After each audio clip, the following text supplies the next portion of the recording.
Hello friends, ఈరోజు వీడియోలో మనం కరివేపాకు చికెన్ కర్రీ ఈజీగా ఎలా తయారు చేయాలో నేర్చుకుందాం. ఒకసారి నేను చేసే స్టైల్లో చేయండి, సూపర్ అంటారనమాట. ఇలాంటి ఎక్స్క్లూజివ్ నాన్ వెజ్ రెసిపీస్ కోసం అత్తమ్మ టీవీ నాన్ వెజ్ ఛానల్ని సబ్స్క్రైబ్ చేసుకోండి. చాలామంది ఇందులో కూడా పెట్టమని అడుగుతున్నారనమాట, అందుకోసం నేను వీడియో ఇందులో పెడుతున్నాను.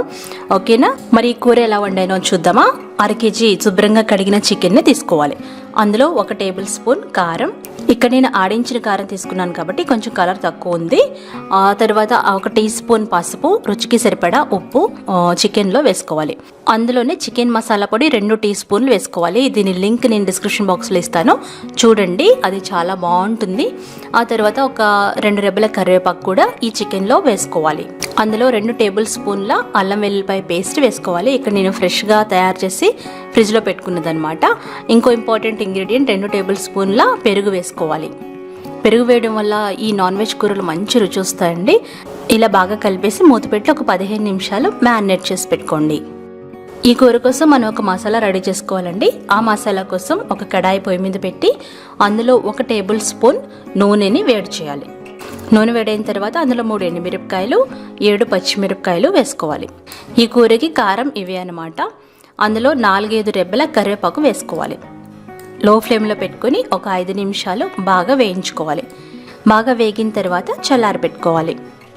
ఇది మనం గ్రైండ్ చేసుకుంటాం అనమాట. చల్లారిన మిశ్రమాన్ని మిక్సీ జార్లో తీసుకుని గ్రైండ్ చేసుకోండి. కరివేపాకు చూసారా, ఇలా పొడి పొడిగా వేగాలన్నమాట. ఆ తర్వాత అదే కడాయిలో మనం ఇంకొక 3 టేబుల్ స్పూన్ల నూనె వేసుకోండి. నూనె మీకు తక్కువ కావాలనుకుంటే తగ్గించుకోండి, ఎందుకంటే నాన్ వెజ్ వంటకాలు కొంచెం ఎక్కువ నూనె బాగుంటుంది. ఇక్కడ నేను నూనె ప్లస్ వెన్నతో చేస్తున్నాను అనమాట, అందుకోసం ఇలా నురుగు వచ్చింది. దాంట్లో కట్ చేసుకున్న 2 మీడియం సైజ్ ఉల్లిపాయలు వేసుకొని బాగా వేయించుకోవాలి. ఇప్పుడు అందులో 1 టేబుల్ స్పూన్ అల్లం వెల్లుల్లిపాయ పేస్ట్ వేసి పచ్చివాసన పోయేంత వరకు వేయించుకోవాలి. ఈ ఉల్లిపాయ మిశ్రమంలో మనం మ్యారినేట్ చేసి పెట్టుకున్న చికెన్ వేసి ఒకసారి బాగా కలిపేసి మూత పెట్టి 15 నిమిషాలు మనం అలా మగ్గించుకోవాలి. చూస్తారు కదా, అది మగ్గుతూ ఉంటుంది. ఈ లోపుగా మనం చల్లారిన ఈ కరివేపాకు మిశ్రమాన్ని మెత్తగా గ్రైండ్ చేసుకోవాలి. చూస్తారు కదా, ఇలా గ్రైండ్ చేసుకోవాలి. అవసరమైతే కొంచెం నీళ్ళు పోసుకోవచ్చు. చూసారా, చికెన్ బాగా మగ్గుతుందనమాట, దాదాపు ఉడికిపోతుంది 15-20 నిమిషాల్లో. ఇప్పుడు అలా ఉడికేటప్పుడు మనం 2 కట్ చేసుకున్న మీడియం సైజ్ టమాటాలు వేసుకోవాలి. చికెన్ ఉడికిన తర్వాత టమాటాలు వేయాలన్నమాట, అప్పుడు బాగా మగ్గుతాయి. ఇప్పుడు మనం ఆల్రెడీ గ్రైండ్ చేసి పెట్టుకున్న ఈ కరివేపాకు మిశ్రమాన్ని ఇందులో వేసుకోవాలి. రుచికి సరిపడా ఉప్పు వేసి ఒకసారి బాగా కలపాలి. అందులో ఇప్పుడు మిగతా మసాలాలు అన్నమాట. 1 టేబుల్ స్పూన్ ధనియాల పొడి, 1 టీ స్పూన్ గరం మసాలా పొడి వేయాలి. అత్తమ్మ టీవీ స్పెషల్ గరం మసాలా పొడి, చికెన్ మసాలా పొడి మీరు రెడీ చేసి పెట్టుకుంటే ఎంతో రుచికరమైన కూరలు మీరు ఇంట్లో చేసేసుకోవచ్చు అనమాట.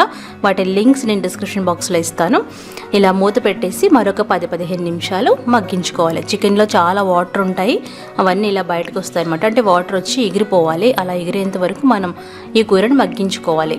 ఇక్కడ నేను మసాలా గ్రైండ్ చేసి పెట్టుకున్న మిక్సీ జార్లోనే కొంచెం నీళ్లు వేసి ఈ కూరలో వేసాను. నీళ్లు వేసేసి మూత పెట్టేసి మరలా మనం కూర మొత్తం దగ్గర పడేంత వరకు ఉడికించుకోవాలి. ఇందులో కారం ఇంకా ఎక్స్ట్రా వేయాల్సిన అవసరం లేదనమాట. చూసారు కదా, ఎంతో చక్కటి కరివేపాకు ఫ్లేవర్తో ఉన్న కరివేపాకు కోడి కూర రెడీ అయిపోతుంది. ఈ వీడియోలో చూపించినట్లుగా మీరు ఒక్కసారి ఈ కూర ట్రై చేసి బాగుంటే ఫీడ్బ్యాక్ పంపించండి.